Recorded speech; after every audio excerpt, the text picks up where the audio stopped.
Kota Makassar yang kami hormati Bapak Wali, Bapak Ekda dan Bapak Kalak BPBD Kota Makassar. Kami dari Balai Besar BMKG Wilayah 4 Makassar memprediksi adanya peningkatan curah hujan di bulan Januari hingga bulan Februari di atas 400 mm dalam periode 1 bulan.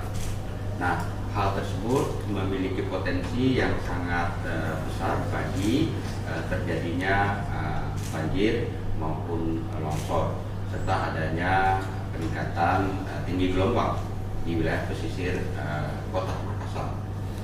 Untuk itu kami sangat merekomendasikan adanya siaga darurat terhadap potensi bencana hidrometeorologi yang kita akan